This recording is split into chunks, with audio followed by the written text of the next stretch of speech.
Today I will touch on stuttering through school, primary, high school, and university. The school is where it all got complicated for me. That's where the stutter stopped being just something that happened at home or with family or friends. It became something that happened in a social institution, a place where I was being evaluated, measured, compared to other kids.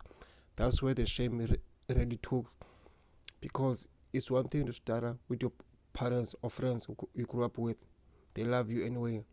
But it's another thing to stutter in front of 30 other kids, in front of a teacher, in front of authority figures who are assessing whether you are smart or not, whether you're capable or not. Or over the 30 to 60 minutes, I'm going to take you through my educational journey from primary school, when the stutter was still relatively new. I didn't fully understand what was happening, through high school, where everything became about fitting in, and when I started felt like the biggest barrier to that, and then through university, where I finally started to understand that my intelligence and my stutter were two completely separate things. This is a story of how school shaped my relationship with stuttering, and how my stutter shaped my relationship with the school. I started stuttering around grade 1 or 2. So I went through a couple of years of school without really noticing it, and it started happening. The first time I remember being aware of it was in a reading lesson. We were sitting in a circle, and the teacher was having each of us read a paragraph from the book, and I remember knowing it was going to get me eventually. I remember doing a mental math. There are 8 kids before me, 8 paragraphs, that's going to be my turn. And as we went around the circle, I could feel the anxiety building. My stomach was getting tight, my hands were getting sweaty, and I remember thinking, please don't let me stutter, please, please, please don't let me stutter, which of course is the exact worst thing to think, because the more you're afraid of stuttering, the more likely you are going to stutter. When we got to my turn, I remember looking at the paragraph and seeing the words, and I remember opening my mouth to read them, and then just getting stuck. One of the first words, I think it was there, and something like that, and the whole class just went quiet. That specific kind of quietness, as where everyone is waiting for something to happen, and you can feel all of the attention on you. My teacher was nice about it. She didn't make a big deal out of it. She just kind of waited, and then something like that. Take your time, and eventually move on to the next kid. But I was mortified. What I didn't understand at the time was that most of the kids in the class probably didn't even register what had happened. I was probably just a normal moment to them. A kid stumbled over a word, no big deal. But to me, it felt catastrophic. It felt like everyone had just witnessed me failing as something simple, something that everyone else could do easily. After that, I started to become aware of my stutter in a different way, not just as something that happened, but as something that could happen, as a threat. And I started to develop strategies to avoid it. One of the first strategies was just not volunteering. If a teacher asked for volunteers to read or answer the question, I would just make myself small. I would look down. I would act like I didn't know the answer, even if I did. Because if I didn't volunteer, they couldn't call on me, and I wouldn't have to speak. That worked for a while. But then we got to a point in primary where the participation was more expected, where teachers would call on kids who weren't raising their hands. I remember one teacher, I think it was in grade 4, who had this approach where she would ask questions and then would wait. She would call on anyone immediately. She would just wait and see who raised their hands. On the surface, that sounds like a good approach, right? give kids time to formulate an answer. Let them choose whether they want to participate. But for a kid to start us and it ensures about speaking, it just meant more time to work yourself up to in a panic, more time to convince yourself that you can answer, more time to guarantee that you're not going to raise your hand. So I learned that kids who participated were confident ones, the fluent ones, and I was not going to be one of them. Around the same time, I got to put in a speech therapy, and my parents had noticed that that I was stuttering more, and maybe the school had just said it. Either way, I was going to a speech therapist once a week. But that time it was a struggle to get a spot to even meet a spirit therapist. So sessions were said, but I never even go to a speech therapist that time. And I remember being hopeful about that. I thought, okay, this person is going to teach me how not to stutter, and this is going to fix the problem. But it didn't work like that. We never met. We never sit down. But I'll try to get some of the tactics. I started practicing at home more. I will do exercises. I will practice speaking low. I will rehearse conversations in my head, and sometimes it worked. I'll go to school and I'll have moments where I really speak fluently, and I'll feel this sense of accomplishment. Like, yes, I did it. I practiced. It worked. But then the next day I'll start again. I'll feel like I'll fail, like I haven't practiced hard enough. Looking back now, I realized that the problem wasn't my lack of practice. The problem was that the stuttering is neurological. It's something you can just press away. But I didn't know then. In primary school, I was also started to notice that other kids reacted to my stutter. Some of them were kind. They would wait patiently while I got a word out. They would treat me normal.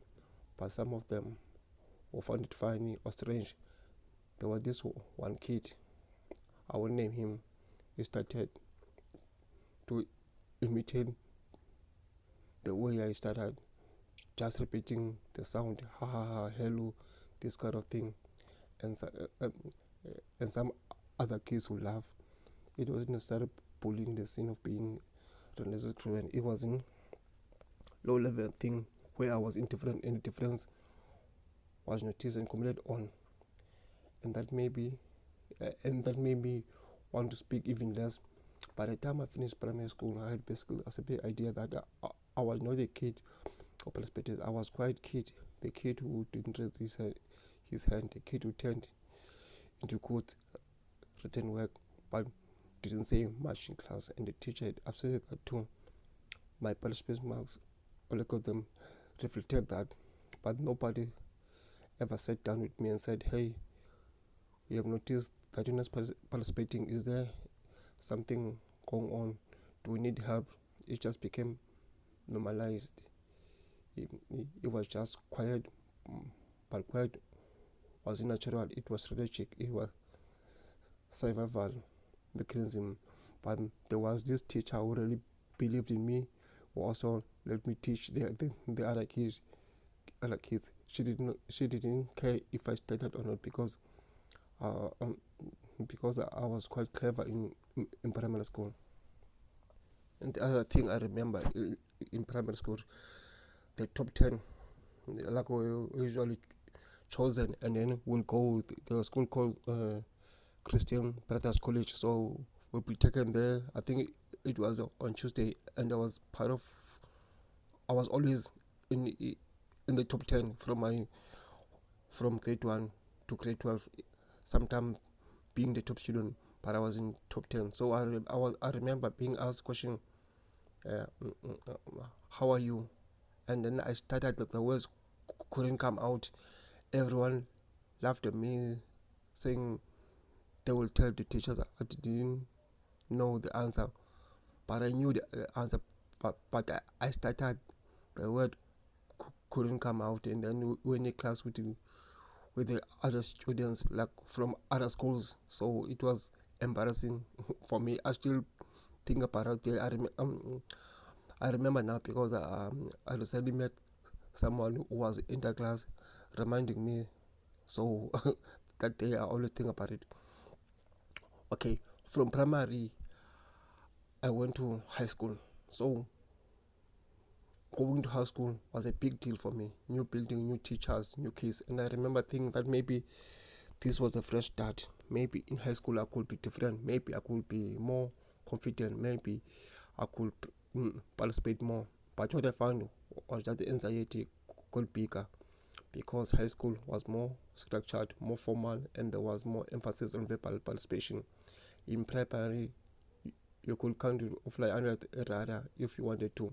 You could be quiet and do your written work. That was enough. But in high school, especially as you get in senior grades, participation became a bigger part of your grade. Teachers would give you marks for class participation. They will expect you to contribute to discussions. They will call on you if you were in volunteering, and the stakes fell higher because this was going go on your academic record. This was going to affect your grades. This was going to affect university entrance. So the pressure to speak fluently became more intense. I remember my first week of high school sitting in English class and the teacher asking the class a question about the text we had read, and I knew the answer. I actually knew it as most times, but I was afraid to raise my hand, and another student raised their hand and gave the answer, and I thought I knew that, but I didn't say it, and the answer was always the same because I was afraid of stuttering. One of the things that made high school harder was that there were formal speaking situations, there were more presentations, there were seminars where you had to discuss things in groups. I remember the first time the teacher assigned a presentation project. I felt this immediate threat because presentations meant I had to speak in front of the whole class, and it had to be prepared, and I was going to be evaluated on it. I started preparing for the presentation weeks in advance. I wrote out every word I was going to say. I rehearsed it over again. I tried to memorize it so I could deliver it perfectly, and I was still anxious as hell on the day. I remember standing in front of the class and my hands were shaking, my heart was pounding. I could feel everyone looking at me, and then I started to speak. I started right away. One of the first sentences I remember feeling a panic, like this is it. This is a moment where I fail in front of everyone. This is a moment where everyone sees that I can't do this. But I kept going. I pushed through. I got through the presentation, and the teacher gave me good marks. The content was good. The delivery was adequate. There was no mention of data. But I could remember. All I could remember was the starter. All I could remember was that moment of stumbling. I started to realize that presentations were going to be a regular part of high school, and I couldn't avoid them, so I had to develop a strategy. The strategy was prepare obsessively, practice until I can deliver it almost without thinking, and hope that familiarity with the material will translate into fluency. It sometimes worked, it sometimes didn't. The most frustrating things about high school was that my intelligence and my ability to do the academic work was never really in question. I could write, I could understand the concept, but my ability to demonstrate the understanding verbally was being affected by anxiety around stuttering. So I would get good marks on written tests. I would like to explain my thinking in class.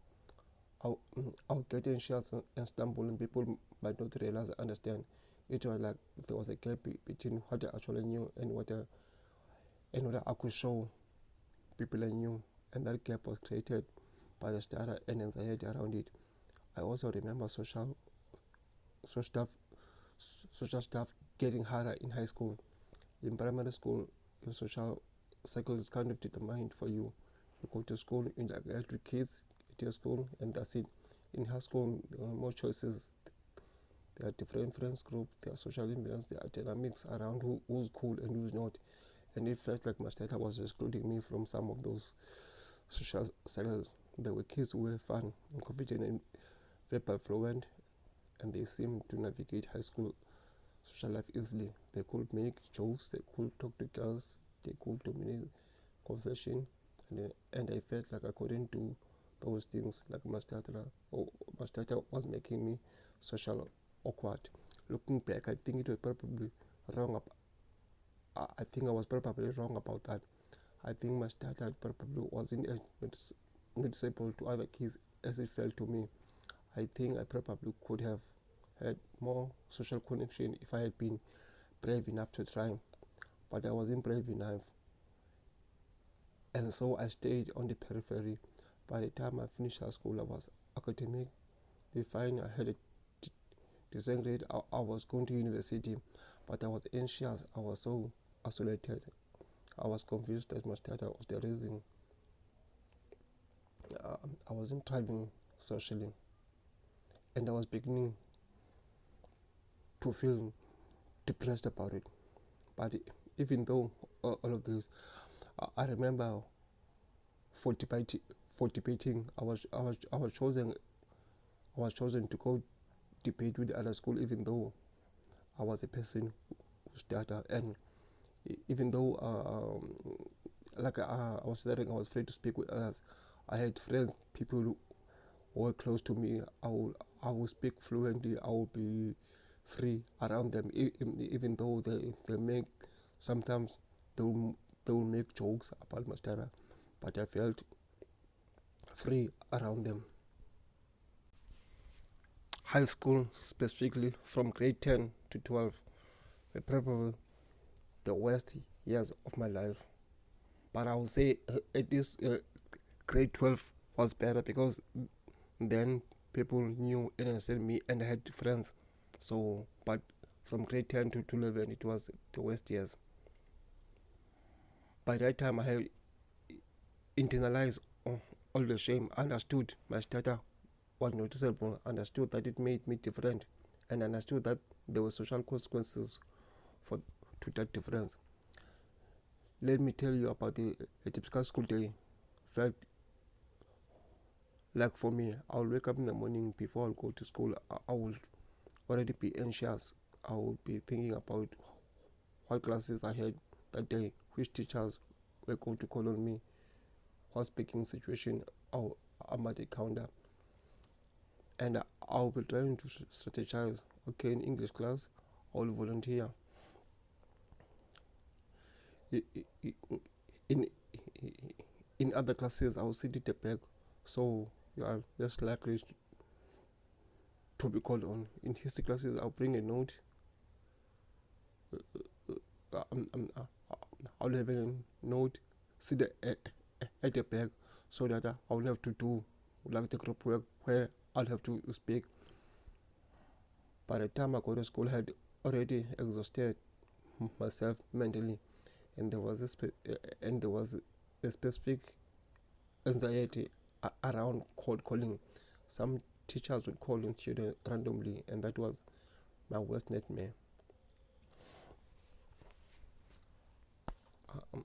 I remember in biology, we had a system where a teacher will ask a question, and then they will call on someone to answer, and she was totally unpredictable. She,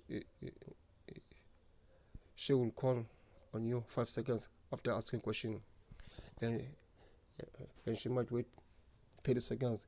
You never knew. I was sitting in the class, just be in high alert the entire time, ready to panic, ready to feel the block in my throat. Sometimes I would raise my hands, not because I wanted to, but because I wanted to control the situation. If I raised my hand, then at least I'm choosing to speak rather than being surprised by being called on. But at other times I would just sit there tense and anxious waiting, uh, and the exhaustion from that was real. By the end of the school day, I would be completely drained, not from academic work but from anxiety. I remember the specific threat of going around the room and everyone reading a paragraph. By grade 10, 11, 12, there wasn't as much as in primary school, but sometimes teachers would do it. Okay, everyone read the paragraph of the textbook, and I would start counting. If I wasn't the first person to read, and there were 6 paragraphs before me, then I knew which paragraph I was going to read. I would spend entire time before my turn reading the paragraph over my head, trying to anticipate which word would be hard, trying to prepare myself. And sometimes I would just get stuck, and I would open my mouth, and I would be able to get the first word out, and the teacher will wait. I would be frozen. Those moments felt like they lasted forever, even though they were probably 5 to 10 seconds. It felt like eternity. And when I finally got the word out, there was this sense of relief mixed with shame. Relief because it was over, shame because everyone had watched me struggle. One of the things I regret about high school is how much it limited my academic choices. In grade 11, we had to choose which subject for grade 12, and I remember actively avoiding certain subject because of how much speaking they would require.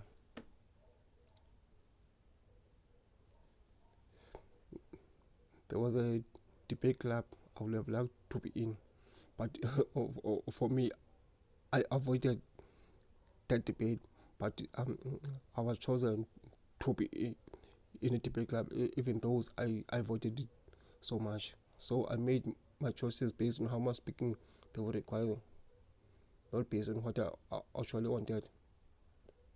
I also remember the presentation project getting more sophisticated in high school. By grade 12, we were doing presentation where you had to present to the whole grade 12, not just your class, the whole grade 12. I remember where I remember one presentation where I had to stand up in assembly in front of other kids and presented a topic I had researched. The anxiety before that presentation was unlike anything I had experienced. I couldn't sleep the night before. I was nauseous. I was convinced I would stutter really badly and humiliated myself. I prepared my presentation until I basically memorized it. I wrote it word to word. I practiced it 100 times on the day. And on the day I got up and delivered it. And I did stutter a few times, but I got through it. And people clapped, and they came to me afterwards and saying, "Good job, interesting researcher." But all I remembered was the moments where I stumbled. I don't think a single person in the audience was thinking, "Oh, that guy started." They were probably just thinking about the content, but I couldn't see that. I could see my performance anxiety. High school also where I started to notice gender aspect of this. There was this social expectation that boys are supposed to be confident, supposed to speak up, supposed to be assertive, and I wasn't one of those. I was anxious and quiet and withdrawn, and there was this sense that I was failing at being a boy. I remember being interested in girls, but not feeling like I could approach them because that would require speaking, that would require confidence, that would require not being afraid of stuttering. And so I stayed in my room, did my homework, and didn't really try. I think high school was when I tried to internalize the shame, when I started to believe that there was something fundamental wrong with me. I was doing good academically. I wasn't failing anything, but I was being excluded from such moment high school experience because of my anxiety. And nobody really intervened, no teacher. Hey, I've noticed you don't participate, just figure out to make something easier for you. No counselor sit down with me. You you seem anxious, let's talk about it. I just left to figure it out on my own. And I dealt with withdrawing further by limiting my choices, by accepting that I was going to be quiet and shy skin. By the end of the high school, I was depressed. I don't think I would have identified it as a depression at the time. But looking back, that's what it was. I was hopeless. I was isolated. I was confused that there was how life was going to be for me. Choices in university. So I remember I really wanted to be a lawyer. That was my first priority, and I applied to 3 top universities, and I was accepted for LLB in all of them. I was accepted at University of Cape Town, University of Stellenbosch. I was accepted in University of Cape Town, West University, and University of the Western Cape. But that time, and people were advising me, you start because you started, you never amount to do anything. You can't do law. And then I also was convinced I can't, so I chose UCT. I decided to do Bachelor of Social Sciences. So I thought that would be good. I would work with people. But that anxiety of me, what if I did law? What if I did law? Because I really wanted to do law, but I didn't do it. So, because I thought high school was hard, because university was going to be impossible. In university, everyone was smart, everyone could speak eloquently, everyone was confident. How was I going to compete? How was I going to keep up? I was also acutely aware that the fact that university was going to require a lot of speaking, seminars, group work, presentation, office hours with professors, and I wasn't ready for that. I remember getting to university and sitting in my lecture, and it was so massive, like 300 people in that auditorium, and I remember thinking, okay, maybe this class is big, I can just disappear, I can just take notes, do the readings, write essays, and nobody else will ever know I existed. I didn't know the way tutorials until I attended tutorials. Even those I thought I would sit at the back, I would just be quiet, but some tutors will ask you, will want to know how's your idea. So those were freeing. I was always scared of that. I was always scared of that. I found that the professors wanted to know our names, and they wanted people to participate in discussions, and they wanted us to engage with the material, and I was immediately anxious. I also remember the shock of realizing that high school had not prepared me for the workload of university. Not the academic workload, I could handle that, but the social workload. In university, you're expected to do group work, you're expected to collaborate with other students, you're expected to form study groups, you're expected to go to office hours and talk to your professors, and all that requires communication. All of that triggers the anxiety. I had a group project in one of my first year classes, and I remember dreading it so much. We had to meet up as a group and plan the project, and I knew I was going to have to speak. I knew I was going to have to contribute ideas. I knew I was going to have to be part of the conversation, and anxiety was so high that I almost didn't show up to the meeting. But I did show up. I sat there in the meeting. I tried to contribute. I stumbled through my words, and one of the group members had to help me get the word out. And I felt so ashamed. But then the thing that surprised me was that nobody make a big deal about it. They just let me finish my thought and moved on. They treated me normally, and I realized maybe people aren't as judgmental as I think they are. But that realization took a while to sink in. First year of university was a turning point for me, though I didn't realize it at the time. It was still hard, it was still anxious, but something started to shift. I think part of it was that I was surrounded by more diversity. There were people from all kinds of backgrounds, people with different accents, people with different ways of communicating. I started to realize that fluent, perfectly articulate speech wasn't actually a requirement of being smart or being successful. I remember discovering that some of my classmates had their own struggles. One classmate had severe social anxiety, another one had ADHD and struggled with attention in lectures. Another one had a speech impediment, and I realized I'm not the only one struggling here. I remember the first time I did a presentation in university, and it went reasonably well.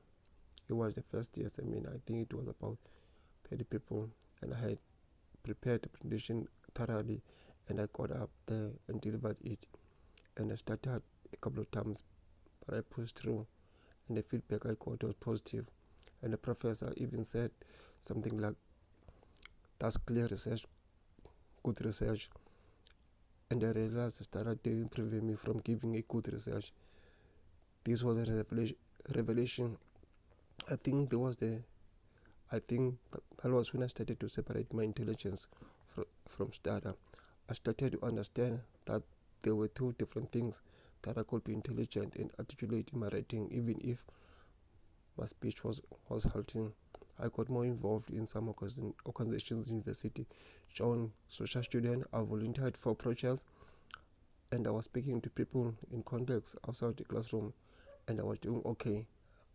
I was still anxious, I was still hesitant to speak up, but I was doing it. I also remember having a conversation with one of my classmates about stuttering. Randomly, I mentioned something about my stutter, and it turned out that her cousin stuttered too, and she was really interested in hearing about my experience. And it felt cool to be able to talk about it, to be able to name it, to have someone to listen. I was starting to realize that the shame I've been carrying was a lot of my making. Like, people weren't judging me as hustling I thought they were. People weren't thinking about me as much as I thought they were. People were just focused on their own stuff. But I had built up this whole narrative in my head where everyone was noticing my style and judging me, and it turned out that it wasn't true. By the end of the first year, I was still anxious. I was still sometimes avoiding speaking up, but I was doing it more than in high school. I was starting to believe that maybe university was going to be okay. Second and third year of university was when things really started to change for me. I was gaining confidence not because of my study have gone away, but because I was starting to accept it. I was also getting deeper in my studies, and I was taking classes that I was really interested in, that made me easier to speak up because I actually cared about the content. I remember in one seminar in my second year where we were discussing a really interesting article about disability in society, and I had thought about it. I had a perspective, and instead of questioning quiet, I raised my hand and spoke, and the professor responded to what I said. She responded with my ideas. She took me seriously, and I realized I had something valuable to contribute. That seemed like a basic thing, but it was huge for me because for so long I've been defining myself by my stutter, but I've been thinking myself a person who stutters rather than a person who happens to stutter. But the professor treated me like a person first, someone with ideas, and the stutter was just a secondary characteristics. I also remember the moment when I told Professor about my stutter for the first time. It was during office hours, and I'd asked to meet the professor because I was struggling with the material, and I thought it would help to talk to them directly. I was so nervous about going to the office because I knew I had to speak. I knew I had to try to explain myself that I was struggling with, but I went anyway, and I did start I speech while explaining my question, and the professor just waited. She didn't finish my words. She didn't rush me. She just waited until I got it out, and then she said, "Appreciate you coming to talk to me about this. Here's what I think might help. She treated me with respect. She didn't treat the stutter as a problem. She just treated me as a student who was trying to learn. Interaction was really significant for me. By third year, I was starting to think about my future, about what I was going to do after university, and I was starting to think about the field I wanted to go into, and I was starting to have a conversation with professors about the political careers. I remember being anxious about those conversations because I thought my stutter would limit what I could do. I thought I can be a lawyer because it requires a lot of public speaking. I can be a teacher. I have to speak in front of the class. I can be in management because I have to lead meetings. I started thinking about careers that didn't require much speaking. But one of my professors sat down with me, something like, you can do whatever you want. Your stutter doesn't define your career options. And we're like, but what about all the speaking? And she said, yeah, but you have been doing presentation and speaking seminars. You're doing it. And that was true. I was doing it. I was doing it anxiously. By the end of the third year, I was still anxious about speaking, but I was doing it more consistently. I was participating in seminars. I was going to the office of the lecturers and professors to speak with them. I was doing presentation. I was even attending conferences, listening to academic talks. I was also starting to build an identity as an academic, as a person with ideas, was sharing. After graduating, I really struggled for more than 10 years finding employment. I worked in retail, and I worked in receiving at the back, avoiding speaking. So for me, that was my worst time. I attended so many interviews. I even gave up. So after 10 years, I decided to go back to varsity, to the same varsity I graduated from, that is University of Cape Town, to do a postgrad diploma in disability studies. So I knew that for postgrad you have to do more advanced work. You have to be working more independently. You are supposed to be taking more responsibility for your learning, and you are supposed to be presenting your research, sharing ideas, engaging with the academic community. I remember being both excited and terrified about that. I was excited because I was working on a research that I actually cared about. I was doing work that I felt meaningful, but I was terrified because I was going to have to present my work. I was going to have to stand in front of the people and talk about what I learned. My project was on something related to disability. So for my postgrad diploma, there were 4 courses you have to write, and also you have to present. So the test is on presenting. Even though I was scared of presenting, there I knew in order to pass, I had to present. So I prepared myself well. I remember practicing the presentation obsessively. I had it memorized. I had slides. I had backup notes, but I was still convinced that I was going to mess it up. The day of the presentation came, and I was super nervous, but I got up there and did it. And the responses I got were really positive.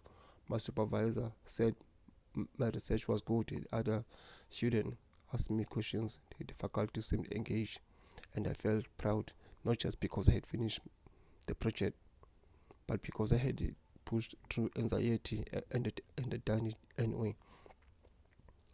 I also remember the moment when I realized that my stutter was not going to stop me,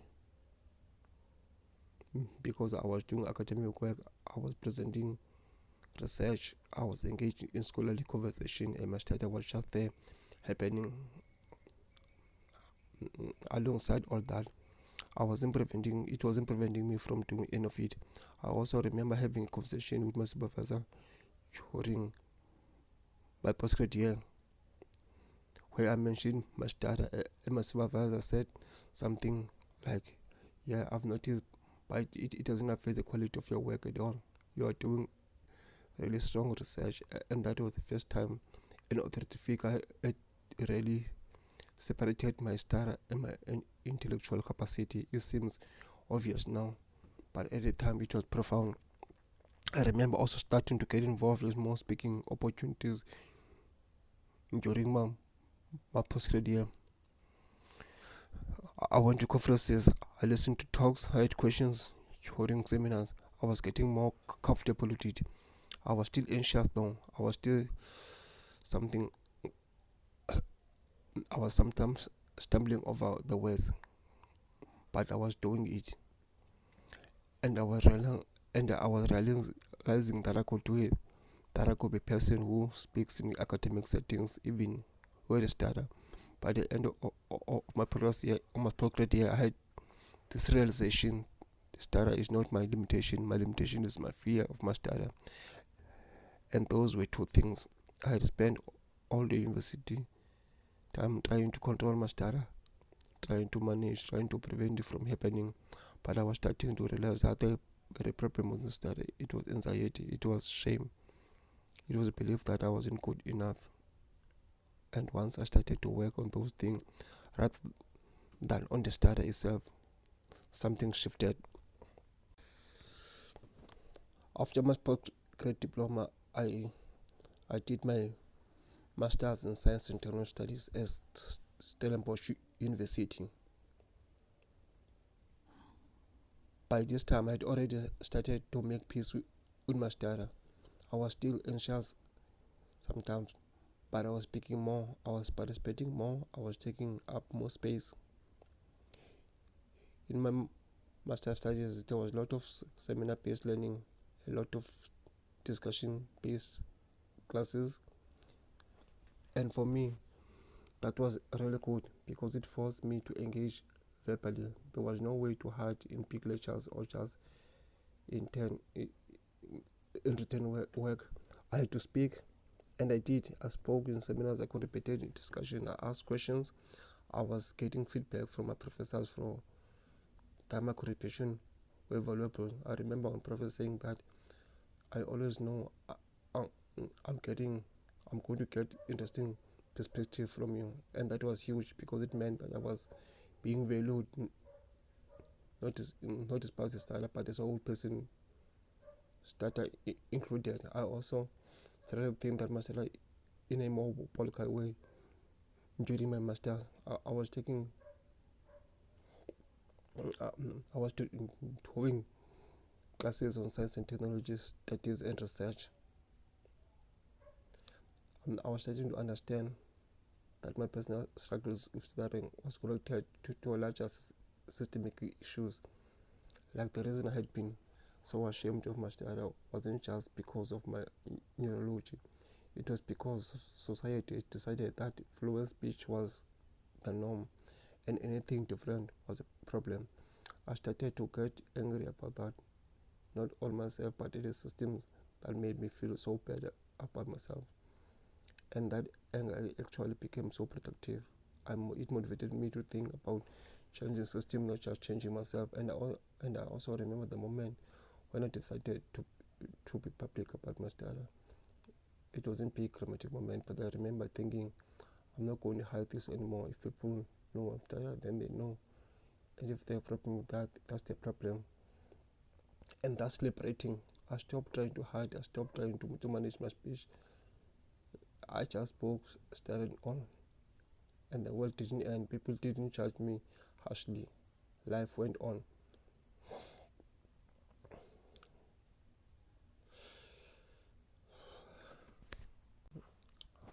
I was also admitted for PhD. I remember the first weeks of PhD, there was a seminar for new PhDs, so we had to there were classes teaching us about writing your PhD and doing presentation. I remember I presented my research proposal in front of other students. So like there were judges. There were 4 judges who were there. Even though I stuttered, but they didn't judge me on stutter. They judged me on my work. I remember I got overall it was 7/10 for my proposal, but because of the main issues where I lost my job, I didn't have anything, so I deregistered for my PhD, but I will go back later when everything is back to normal. Looking back on my entire educational journey from primary school to postgraduate studies, there was something that stood out for me. The first is that education system is not set up for people with differences in speech. From primary school onwards, the system values fluency, articulate speech. It uses speaking as a measure of intelligence. It makes participation as a component of your grade. And for someone who stutters, the system is inherently unfair because it conflates your ability to speak fluently with your intelligence. It conflates your willingness to speak in front of the class with your understanding of the material, and it doesn't. I have seen many students who stutter who had brilliant ideas but weren't heard because they couldn't express those ideas fluently in front of a class. I have seen many students who were fluent in articulate but who didn't have much substance to say, and the system rewarded second group and punished the first. The second thing I learned is that teachers matter a lot. A teacher who gave me time to speak, who didn't interrupt, who treated me with respect, the teacher had enormous impact on me.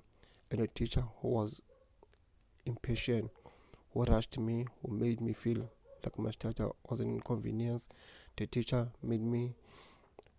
made things so hard for me.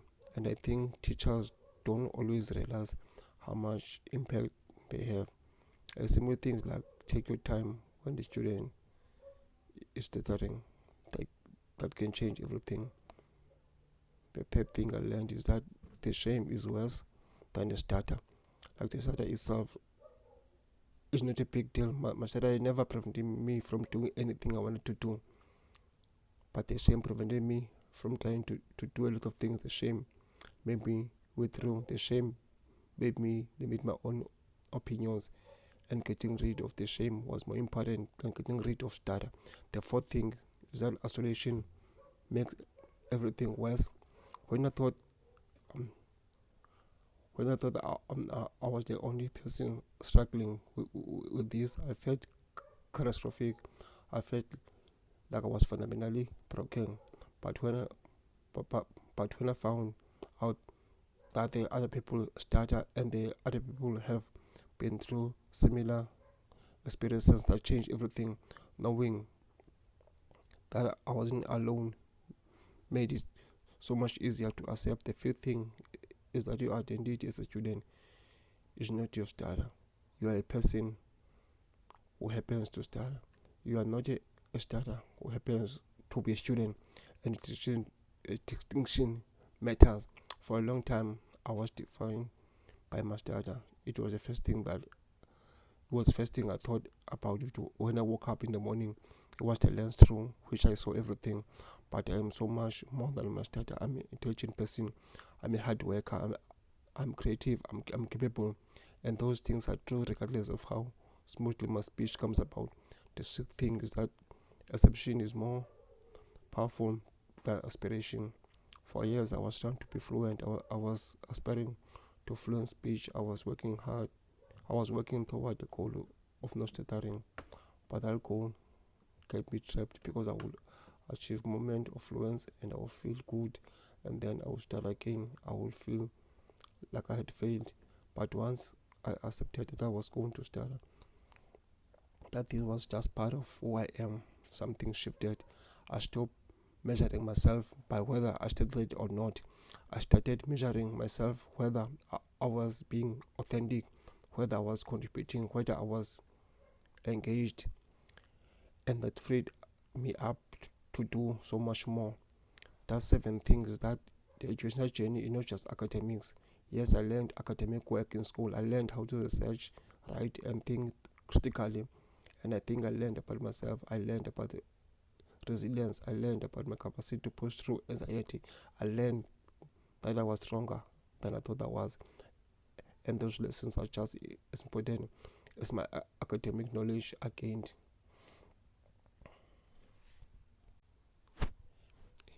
If I could go back and talk to myself at various points in my education, what will I say? To primary school me, I will start. Your starter doesn't mean there's something wrong with you. It just means your voice works differently than some other people's, and that's okay. You are not broken. You are just different, and different is not bad. To high school me, I know you are suffering right now. I know the anxiety feels unbearable, but I promise you, this is not for forever. The pain you are feeling now will not be the pain you feel forever. There are better days ahead, and you are going to get through this, not because the stutter goes away, but because you are going to become stronger and you are going to find ways to carry it that don't crush you. To the first year university me, stop trying too hard. Stop trying to make yourself small. You have things to do. The world needs to hear them. Yes, you must stutter, but that's okay. Push through the fear. Take up space. Your presence, your presence matters. To to postgrad me, you are doing it. You are actually doing it. You are doing the work. You are speaking in many seminars. You are presenting your research. You are becoming a scholar. Keep going. The anxiety is lying to you. You are more capable. You are more capable than you believe. You are at a turning point. This is where you stop apologizing. This is where you stop trying to hide. This is where you become. This is where you become yourself fully. Keep going. School, for all its difficulty, taught me so much. It taught me resilience. It taught me that I could do hard things even when I was afraid. It taught me that my intelligence is not much data, that I can be smart and articulate in writing, my speech, even if my speech is halting. It taught me about systematic issues and how the world is structured you, in ways that don't work for everyone. It told me how I had the power to change these structures. Now, as an adult, I'm thinking about education differently. I'm thinking about how to make it more accessible for people like me.